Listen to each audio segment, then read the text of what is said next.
Assalamu alaikum everyone.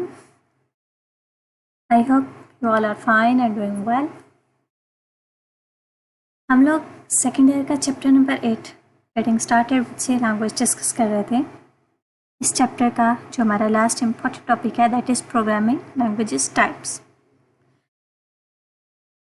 हमारे पास programming language की दो बेसिक टाइप्स होती हैं। Number 1 is structured programming language and number 2 is unstructured programming language. Structured programming language वो प्रोग्रामिंग लैंग्वेज होती है जिसका एक प्रॉपर सिंटैक्स होता है, एक प्रॉपर स्ट्रक्चर बना हुआ होता है और हम उस पर मॉड्यूलर प्रोग्रामिंग करते हैं। मॉड्यूलर प्रोग्रामिंग मीन्स कि हम बिल्ट इन फंक्शंस को यूज़ करते हैं। हम छोटे छोटे मॉड्यूल्स बना के, छोटे छोटे फंक्शंस बना के उसको मेन फंक्शन में कॉल करते हैं। हमें एक ही फंक्शन के अंदर सारे का सारा कोड लिखने की ज़रूरत नहीं पड़ती, बल्कि हम छोटे छोटे अलग अलग फंक्शन बना लेते हैं। लेट्स सपोज अगर हमने कैलकुलेटर बनाना है तो हम एडिशन का एक अलग फंक्शन बना सकते हैं, सब्ट्रैक्शन का अलग, मल्टीप्लिकेशन अलग, डिवीजन अलग। इस तरह हम लोग सेपरेट फंक्शन बना के उसको हम लोग अपने एक मेन फंक्शन में दैट इज़ कंपल्सरी उसमें हम बार बार यूज़ कर सकते हैं, अगेन एंड अगेन कॉल कर सकते हैं। हमें एक ही मेन फंक्शन के अंदर सारे का सारा टास्क करने की ज़रूरत नहीं पड़ती। अगर हम लोग अलग अलग मॉड्यूल्स बनाएंगे, अलग अलग फंक्शंस बनाएंगे तो हमारे पास एरर्स के चांसेस बहुत ही ज़्यादा कम हो जाएंगे, फर्स्ट थिंग। सेकंड थिंग, अगर कोई एरर आता भी है तो हमें अलग अलग फंक्शंस की वजह से डायरेक्टली इंडिकेट हो जाएगा कि किस फंक्शन में हमारा प्रोग्राम लिखा है और किस फंक्शन में हमारा एरर है। अगर हमारे पास अलग अलग फंक्शन है और उस फंक्शन में एरर का भी हमें पता चल जाएगा तो उसमें एरर को फाइंड करना एंड उसको रिजॉल्व करना आसान होगा, क्योंकि हर फंक्शन का कोड बहुत शॉर्ट होगा, बहुत सिंपल होगा। लेकिन अगर हम एक ही मेन फंक्शन के अंदर सारा कोड लिखते जाएंगे तो जब वो एरर आएगा, पहली बात तो एरर के चांसेस बहुत ज़्यादा हो जाएंगे, कंफ्यूज हो जाएंगे, इतनी नंबर ऑफ स्टेटमेंट्स हो जाएंगी। सेकेंड थिंग, अगर एरर आएंगे तो हमारे पास एक ही फंक्शन होगा और इस एक फंक्शन के अंदर हमें पूरे प्रोग्राम को थ्रोली देखना पड़ेगा और उसमें से एरर्स को फाइंड एंड रिप्लेस करना डिफ़िकल्ट हो जाएगा। ये होती है, इसीलिए हम लोग मोस्टली स्ट्रक्चर प्रोग्रामिंग लैंग्वेज को यूज़ करते हैं, फॉलो करते हैं। हमारे पास जो सी लैंग्वेज है ये एक प्रॉपर स्ट्रक्चर्ड प्रोग्रामिंग लैंग्वेज है। इसमें हमारे पास एक बेसिक स्ट्रक्चर है प्रोग्राम का, जो मैं ऑलरेडी अपनी वीडियोस में डिस्कस कर चुकी हूँ। प्रॉपर लिखने का एक मेथड है। अब हमारे पास एक मेन फंक्शन होता है जिसके अंदर हम बहुत सारे फंक्शंस को कॉल करते हैं, जैसे मैंने अपनी पिछली वीडियो में एक प्रिंट ऐप फंक्शन को कॉल करके आपको बताया था। इसी तरह हम लोग अपने खुद से भी अलग अलग फंक्शंस बना सकते हैं। फंक्शंस पे आके मैं आपको एक डिटेल वीडियो इंशाल्लाह बनाकर भेजूंगी।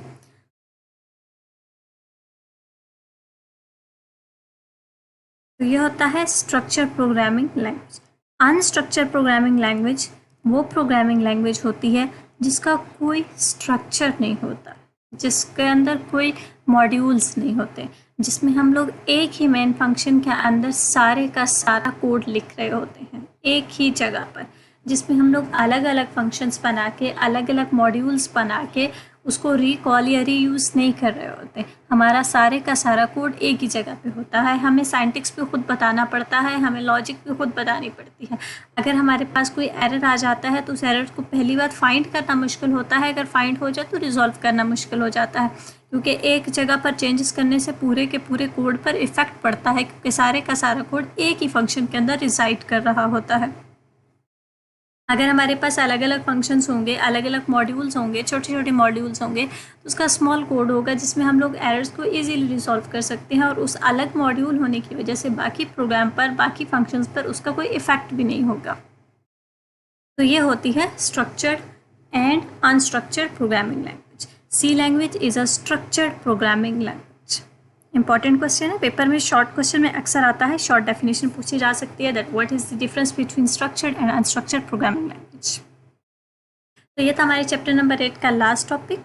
इसके बाद हम लोग नेक्स्ट चैप्टर स्टार्ट करेंगे, लेकिन नेक्स्ट चैप्टर से पहले मैं आपको कुछ इंपॉर्टेंट क्वेश्चन बताना चाहूँगी चैप्टर नंबर 8 के, जिसको आप लोगों ने एग्जाम्स के लिए प्रिपेयर करना है।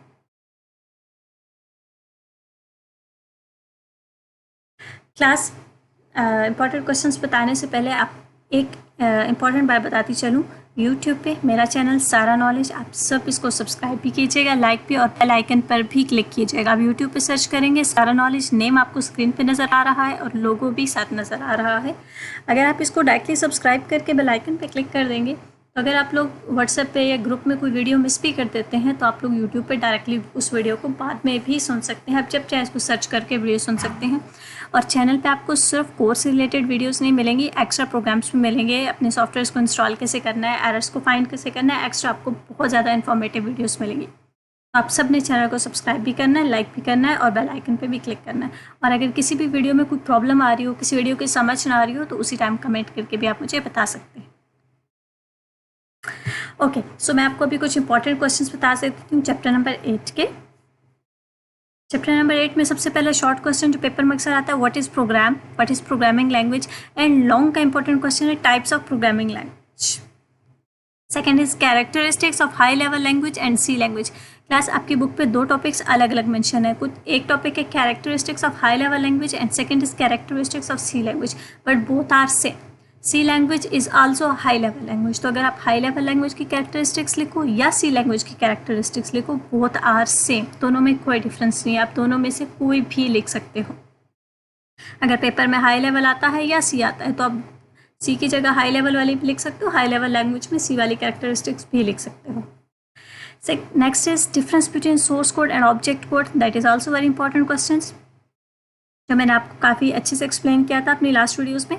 Types of translators is very important, compiler, interpreter and assembler. Next question is necessary steps taken to prepare a C program for execution. That is also very important question for board point of view. Necessary steps हमारे जो होते हैं, programme को पहले हम लोग edit करते हैं, उसको क्रिएट करते हैं, देन उसको सेव करते हैं, सेव करने के बाद हम उसको कंपाइल करते हैं, लिंक करते हैं, उसको एग्जीक्यूट करते हैं। ये जो मेन स्टेप्स थे जो मैंने आपको प्रैक्टिकली करके दिखाए थे, दीज आर नेसेसरी स्टेप्स जो किसी भी प्रोग्राम को एग्जीक्यूशन के लिए प्रिपेयर करते हैं। Next is linker end loader, इसका डिफरेंस भी बहुत इंपॉर्टेंट है, मैं आपको एक बार फिर से बता देती हूँ। लिंकर का काम होता है लाइब्रेरी फाइल्स को ऑब्जेक्ट कोड के साथ लिंक करना, एंड लोडर का काम होता है प्रोग्राम को मेन मेमोरी में लोड कर देना एग्जीक्यूशन के लिए।